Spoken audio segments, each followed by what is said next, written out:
What's up, everybody? Welcome back to the channel. This is Legitical Response. We cover political news. We keep you up to date and keep you informed with everything that the government does. Now, we just had the Libertarian Party National Convention, and RFK Jr. was there, Trump was there, Vivek Ramaswamy, all these people were there. They gave speeches and did all this kind of stuff. But Tim Pool did an interview, I guess you could say, or he did his IRL with RFK Jr., and yeah, these people actually think that RFK Jr. is going to take votes away from Trump, from conservatives, from independents, from rational people that critically think about things, and, average everyday people that will look at a situation and be like, well, who's the best choice here? You got RFK Jr., he's trying really hard to be in the middle, when we know he's really not. He's a Democrat. He originally came out as a Democrat, but because of Joe Biden's saving of democracy, if you will, he tried to keep RFK Jr. off the ballot. He pretty much forced RFK Jr. to run as an independent because he wasn't going to get on the Democratic ticket. Look at what Dean Phillips had to go through, actively being suppressed, if you will, actively being pushed off of the ballot. It was outright insane what Dean Phillips went through. But getting back to the point, a lot of these people think that RFK Jr. is going to take away from Trump. I don't buy into that, because when people start to see what is actually going on, right? Like a few years ago, we had all these violent, I guess you could say they got violent, protests tearing down statues of American heroes, right?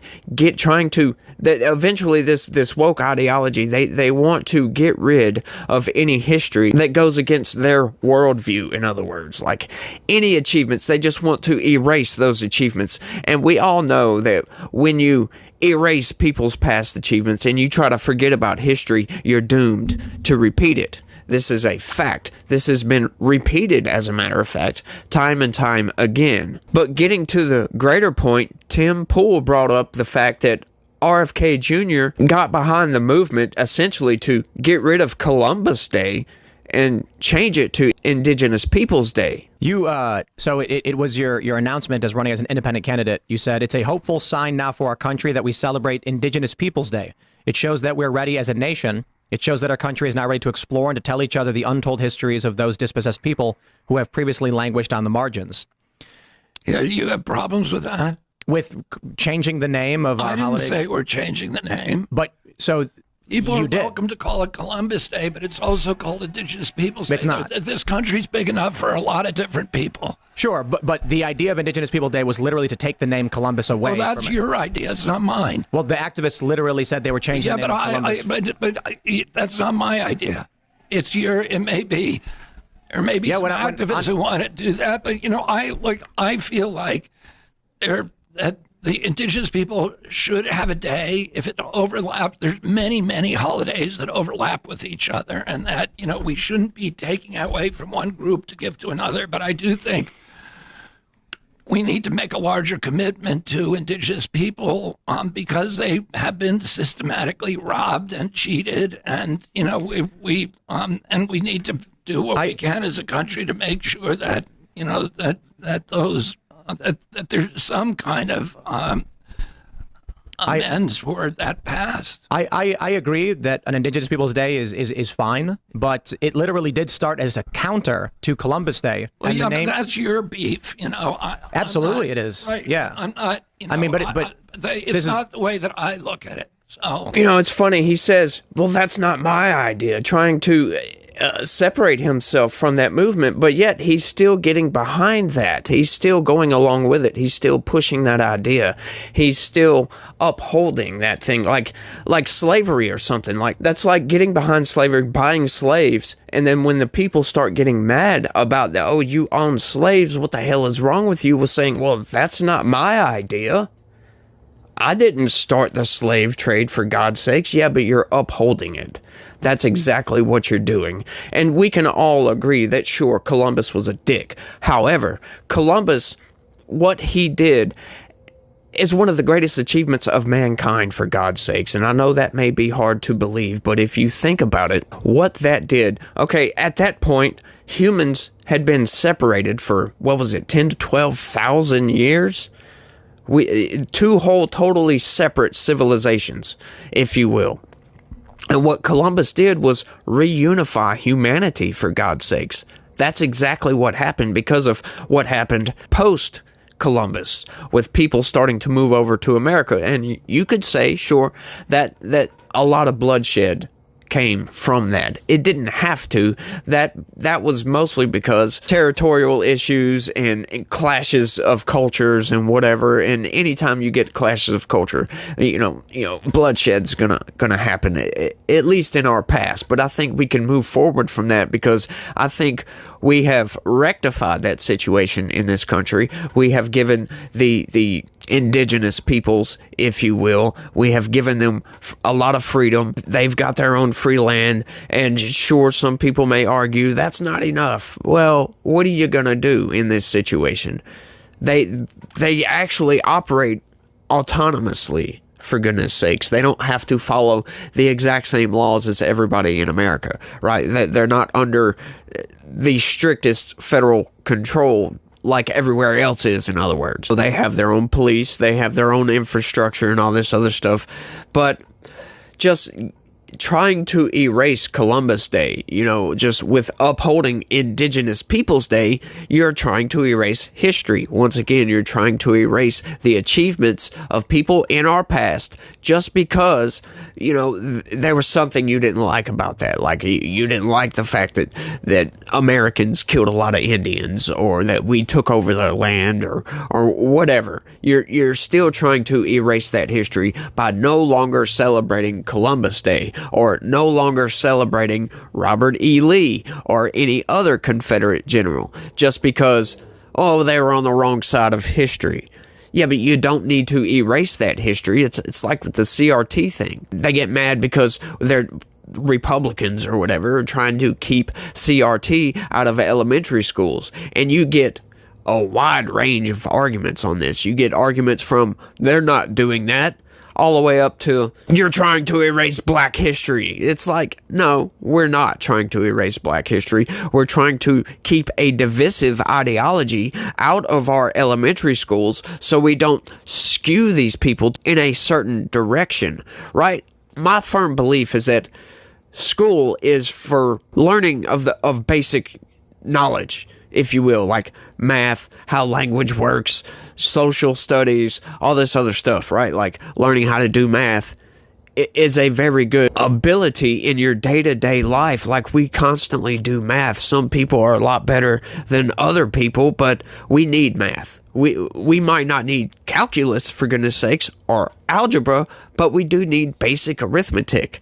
And we don't need that basic arithmetic skewed with some CRT BS. But it's just the fact that he's getting behind this specific woke movement to erase history, if you will, right? Like, erasing Columbus Day doesn't make any sense because you're throwing away the achievements of Columbus, which, like I stated, is reunifying the human species with each other, with two separate civilizations, if you will, on the other side of the planet. Yeah, Columbus essentially opened the door for humanity to recombine and come back together and learn from each other. There was a lot of positivity that came from that, right? Like, just like with the Civil War. A lot of people, they want to erase or tear down the statues or whatever of the Civil War generals. Well, I don't necessarily agree with that, right? Like, I live in a southern state, right? But I have no love whatsoever for the Confederacy, right? Like, because we view slavery as a bad thing.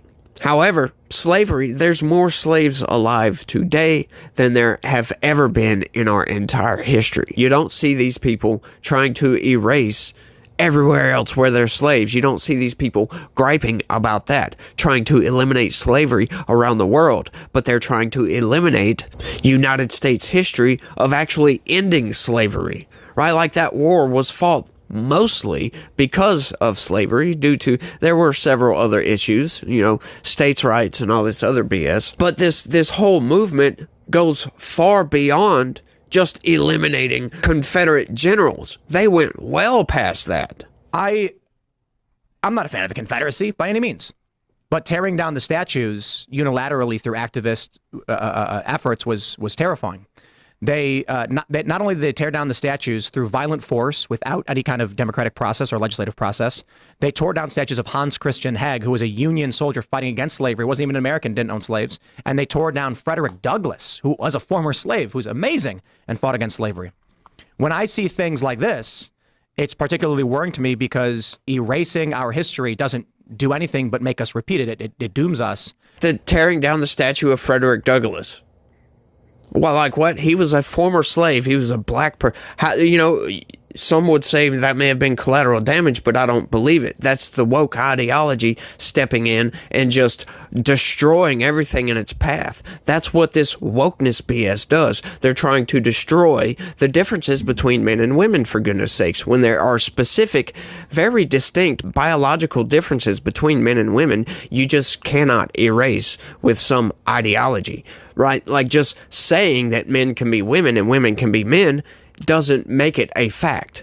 And these people, their derangement goes so far as to think that, yes, men can be women, but that's not true. If your worldview thinks that, then you are not living in reality. And we need people that are in reality, that are based in reality, that need to look at reality as a real thing and not try to deny reality. Like, you can't deny history, right? Like tearing down these statues essentially is trying to deny the history, trying to erase the history because it upsets you, right? Like, just because you get offended doesn't mean that we need to erase whatever offended you. It means you need to suck it up, grow up, and realize that you're not going to agree with everything in this world. You're not going to agree with slavery, but by God, some civilizations, some societies, if you will, think it's okay. That's fine to have slaves. That doesn't mean it's okay, but we need to come together and fight against that, put up a front against that slavery, but we're not going to be able to erase it. And erasing the achievements of what somebody did just because they may have done something you don't like doesn't the ends don't justify the means on that. Erasing Columbus Day doesn't justify erasing that bit of history from your mind. It's not going to stop anything. It's not going to change anything. I respect that you stand by it. I think for a lot of people, these are the cultural issues that we feel is existential. To have a holiday that we grew up with, to understand why it was good, despite bad things about Columbus, for sure, and colonization in general, we celebrate the good things. We try to condemn the bad and maintain the good. I grew up, it was an Italian holiday. Yeah, absolutely. And I think and I think that that's kind of the justification for keeping it not, whether Columbus was a hero or a villain, but the fact that this is a way, like we have St. Patrick's Day for the Irish, that it's an Italian holiday, and I'm not saying it should stop being an Italian holiday. And we can celebrate the contribution of the Italians to their country, and we can celebrate then perhaps contributions to the indigenous people of this country. Perhaps on the next speech you give, you can say, on this Indigenous Peoples Day and Columbus Day, we are here to say... Well, I'm not going to let you write my speeches for me. But... Well, I mean, the concern is, if your worldview is shifted, that Columbus Day is no longer the day you're celebrating the counter-protest. That says a lot about how you see the world. Let me tell you something, Tim. I respect you a lot. But I think what I've tried to do in this campaign is to not get sucked into culture war issues that I consider distractions. And I just think that these people, they need to stop and realize exactly what the hell they're doing. They need to put a little bit of critical thinking to some of this by erasing Columbus Day or tearing down any of these statues. It's not going to make anything better. It's not going to change history. We still need to teach that history because, once again, Columbus Day and celebrating Columbus Day is reunifying human species with two separate growths, if you will, of humans. We were separated for thousands of years. That is a great achievement. He pretty much proved the world wasn't flat, even though they knew that the world wasn't flat. But a lot of people didn't. A lot of people thought that, yeah, you might fall off the earth, or they didn't know there was a whole nother continent over there. And, you know, humans throughout history have had an insatiable appetite for discovery. Just look at what we're doing in space, for goodness sakes. We just put a freaking 6-meter telescope into Lagrange Point 2, which is like 1,000,000-something miles away from the Earth, and we are getting some of the most amazing images from JWST, or the James Webb Space Telescope, that we've ever gotten from space. This is something I think that we need to push forward. And, you know, that's another one of those things where they're trying to cut NASA's budget. And look, I understand that. We're spending in a $1.7 trillion deficit. So, yeah, we're going to have some budget cuts somewhere. But our space program, yeah, I'm not so sure about that. I like our space program. I like all our discoveries. For God's sakes, NASA has pushed the boundaries of technology and our innovation much further than we would have if we didn't have NASA. I think NASA is very integral to us pushing the technological boundaries of everything on all kinds of fronts, not just space. But I don't think that trying to tear down our past is going to fix our future. Just because something offends you doesn't mean it needs to be erased. But I just wanted to put that video together. You know, I thought that was kind of an appalling take from RFK Jr. He was trying to slide out of that one, if you will, and trying to uphold his woke position on this, and thinking that conservatives and people that think rationally are going to look at that and be like, sure, that's okay. Yeah, I don't think that's okay. I don't think he's going to take any votes away from Trump's base, that's for damn sure. And I don't think he's going to take many votes away from Trump otherwise. But I think I've rambled on for long enough on this one. I want y'all to let me know what y'all think about this down in the comment section. Do y'all agree with trying to erase Columbus Day? Or do y'all think that maybe we should celebrate both days on separate days so one cannot overshadow the other one, if you will? I think that would be a great compromise, is to separate those days, because they're both important, if you will, but trying to erase one for the sake of the other one, yeah, that doesn't make any sense to me. But y'all let me know what y'all think. That's all I got for this one. I want to thank everybody for watching, and y'all try to have a good day and stay legitical. Peace.